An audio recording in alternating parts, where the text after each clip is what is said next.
It's a big day at Colonial Downs. Let's talk about the Arlington Million and the Beverly D.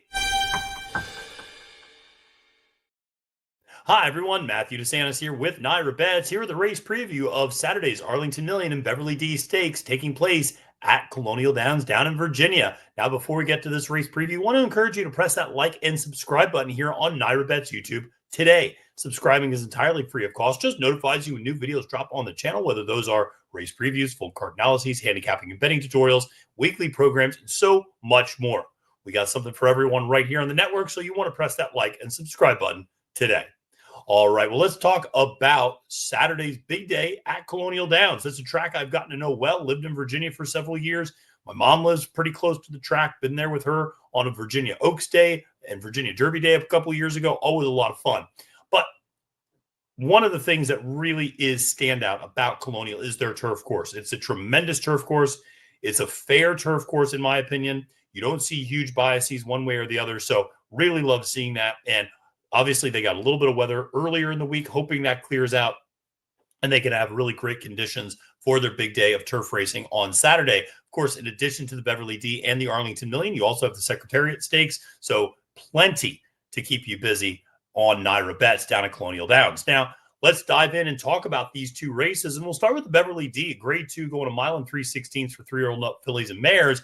The real standout horse here is the number 2, Be Your Best for Saffie Joseph Jr., but we'll see if that horse ends up running. The horse is cross-entered and is supposed to run in Friday's Boston Spa Stakes up here at Saratoga, which is a grade 2.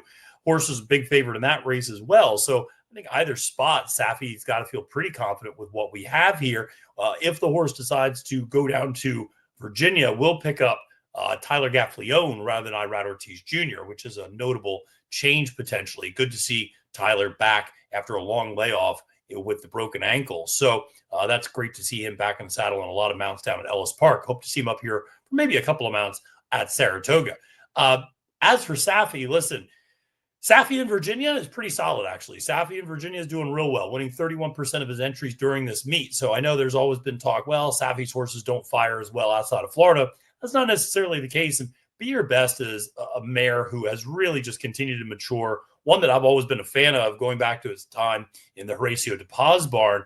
And since coming over from De Paz to Saffie, you've seen this horse really kick into high gear, winning really 4 of the last 5 races, winning the Long Island, the Sewanee River, winning the Pegasus World Cup Filly and Mare Turf Invitational, and then winning the Gamely as well. The only loss was coming off the bench in the Jenny Wiley over a good turf course at Keeneland.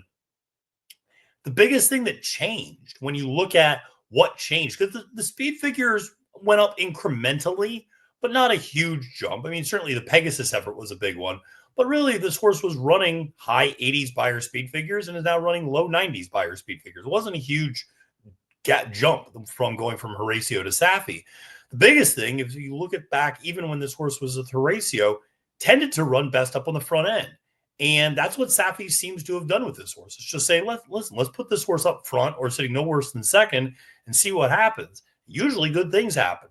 So Be Your Best, absolutely a horse that might be able to control the pace, but also has the patience to stalk depending on who else decides to go. Now, there's not a ton of other speed in this race. You do have a horse like Beach Bomb for trainer Graham Motion, who's a pretty fast horse as well, though I would say I would kind of couch that by saying this horse usually goes a little bit longer and is, forward in those types of races, but the fractions are nowhere near what Be Your Best typically runs. So yes, if you look at the running lines, you'll say, well, Beach Bomb should be a major pace presence. I don't know about that. The biggest pace presence is going to be the number 4, Charlene's Dream for Ed Mosier Jr. That's the horse that really is likely to press Be Your Best. And I think that's going to be kind of the big question, is whether or not that horse kind of softens up Be Your Best for a horse coming from off the pace. Now, I'm not a big fan of Charlene's Dream, who's 7-2 on the morning line, admittedly. I don't know if that price feels like it'll float up. Picks up Javier Castellano, taking over for Bayariano. But this one usually runs out of steam. I mean, won the Gallarette, but that was also over a good turf course at Pimlico, and that was generous, maybe listed as a good turf course. Also won over a good turf course at Horseshoe Indy. One thing to note is a lot of times in those good turf courses, they tend to be a little bit more merry-go-rounds, and there's a little less passing when the turf course gets a little bit more wet and boggy, and you can scoot away up on the front end. This one is going to be kind of up against it, I think, and facing some horses that can really close from off the pace.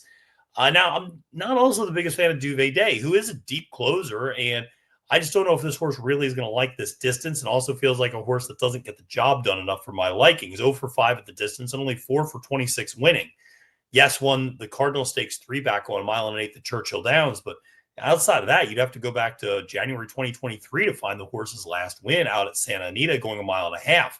So, again, for trainer Michael McCarthy coming east, again, a West Coast turf horse coming east, I'm not the biggest fan of, but the horse has run well at Churchill and has been, hanging out there for the most part and training there. So that's been beneficial, certainly getting acclimated to a little bit of different running conditions as opposed to being out in California with McCarthy's rest of his kind of significant barn that he has out there. But Duvet is a horse at 3 to 1 I don't necessarily love.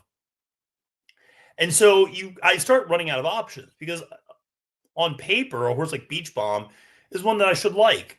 Horse is 0 for 3 at the distance. I do think Beach Bomb might be better going a little bit longer, 1 at 1.5 miles, 1 at 1 3/8 in terms of the Orchid and the Very One, and then finishing second last time out in the New York to She Feels Pretty, no disrespect there, over a yielding turf course and kind of ran in place. And so that, really can't be counted against her too much, in my opinion. I think at 4 to 1, she's a very live alternative. Seems like Graham has really gotten this horse into great condition, and I think has been sitting on a big race for a while and has been patiently training in the background for a while. Graham is obviously very well known in the Mid-Atlantic, knows Colonial well. Louis Saez flying into town for the mount should tell you about intentionality. So I think Beach Bomb at 4 to 1 is a pretty interesting alternative.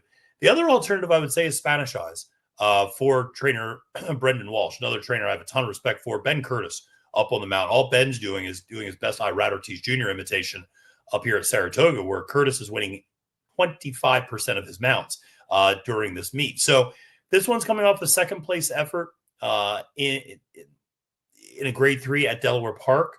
And so, maybe it's not the greatest form, but this is also third back in a form cycle. This is a horse that started its career over in Germany and had only broken its maiden and still has only gotten that one victory, but was Group 1 placed over in Germany going back to August 2024. Notably, that was the third start in that horse's career. Now we're third back in the form cycle. Horse went from a 77 to an 88 buyer speed figure, could move forward again. Again, at 9 to 2, if you're trying to beat a horse like Be Your Best, I feel like you got to use maybe a couple to do it. The two that I would identify are kind of Beach Bomb and Spanish Eyes. I think those are the two most interesting alternatives here. It's going to be tough, I think, to beat Be Your Best just because she does have a little bit of flexibility. She doesn't need to get to the lead. It'll be interesting to see how Javier Castellano attacks Charlene's Dream. Certainly, if Be Your Best doesn't end up running and runs up here in Saratoga and the Boston Spa, then the race really opens up, and I think you can look at Beach Bomb and Spanish Eyes as really legitimate win candidates in this race. So a couple of ways to go with this race, but I think Be Your Best and Beach Bomb are the two most likely winners, with a horse like Spanish Eyes as a horse maybe you want to use as a little bit of value underneath. But let's head to the Arlington Million, the headliner for the day, going 1.25 miles on the turf. You're going to see some familiar faces here, folks. It starts right off with the number 1 post, Mystik Dan. Last year's Kentucky Derby winner is trying turf for the first time, and it's not completely unfounded. Listen, Golden Sense obviously was very good on the synthetic and has been a serviceable turf sire. Most of its horses go to the dirt, but the ones that go to the turf run and win at about the same rate as they do on the dirt. So I think that regard, no problem at all. Certainly going to the turf is going to help Mystik Dan get that extra distance of 1.25 miles. I think, yes, he won the Derby, but he also, traveled the least amount of ground that day and got kind of the perfect trip and set up and managed to fight off Sierra Leone and Forever Young at the end. But I think he's probably a horse that maybe could have only gotten that distance once. But switching to the turf is going to allow him to get a little bit longer. Winning that Blame Stakes 2 back in 1 1/8, I think, was a really big effort. Ran well in the Stephen Foster in terms of 101 buyer speed figure, but the last few times out have been very solid. So if he can replicate that on the turf, that would be great.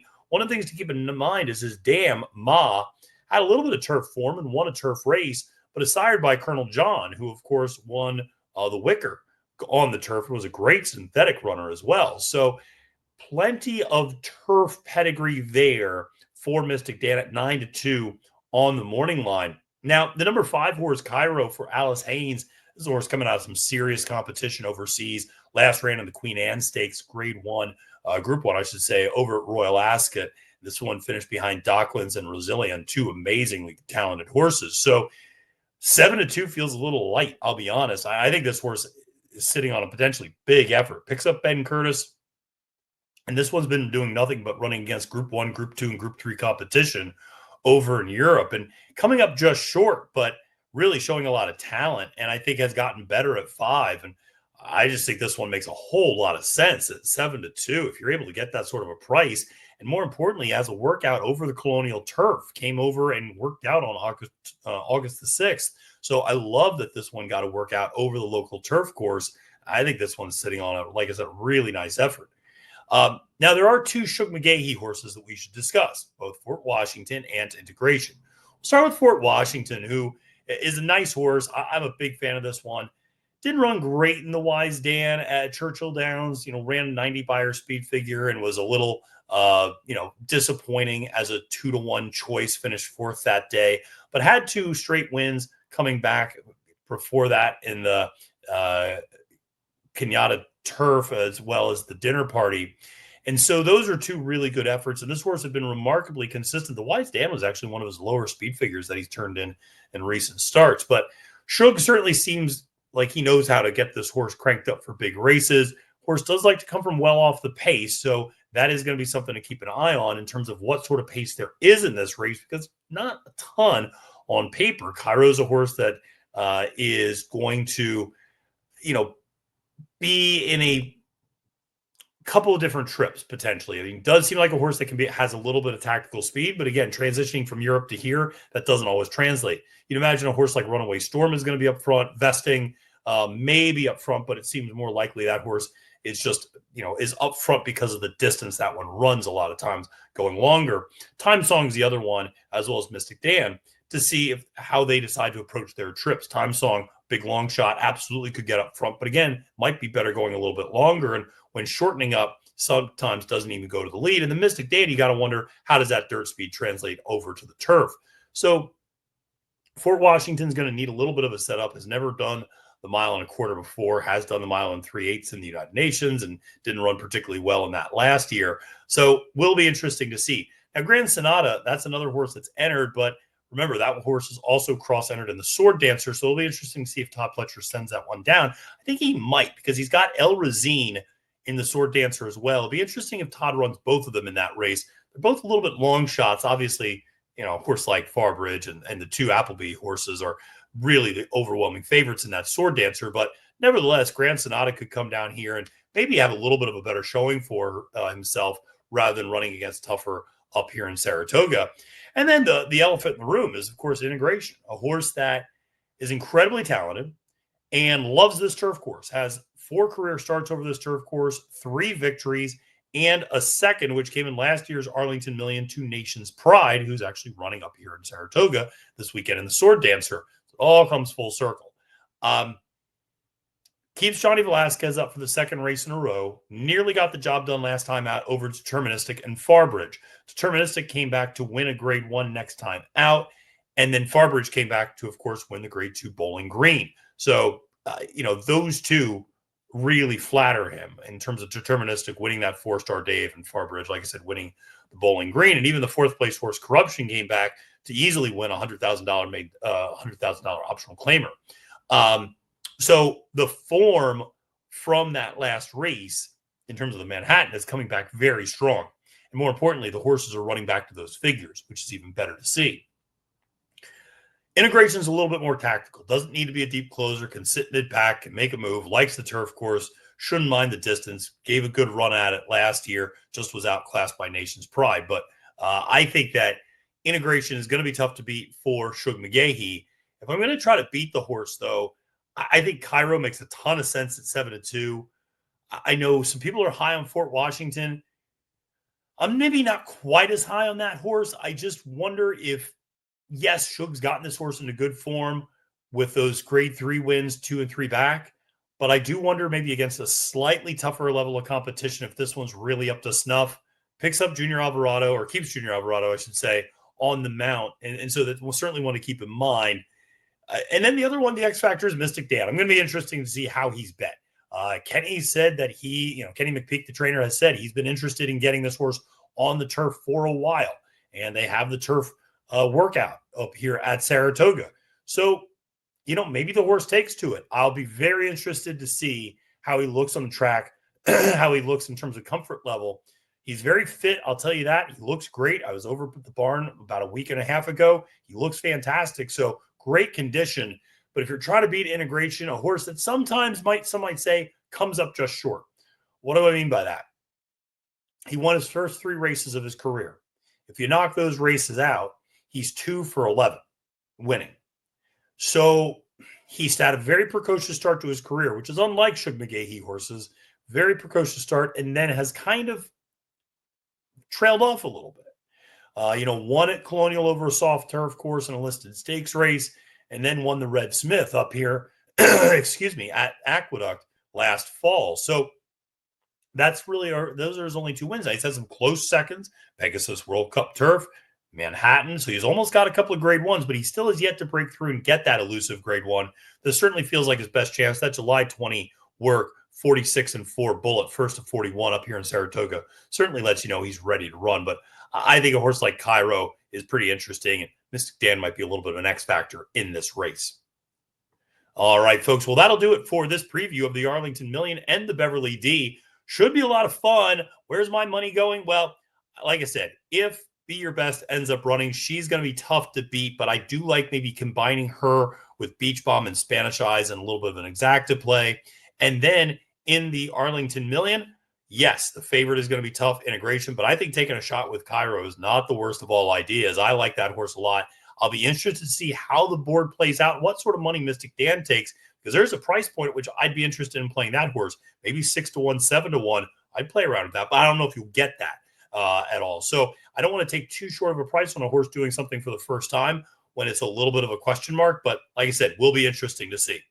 All right, well, that'll do it for me on this episode of NYRA Bets YouTube, but thanks so much for tuning in, and press that like and subscribe button today.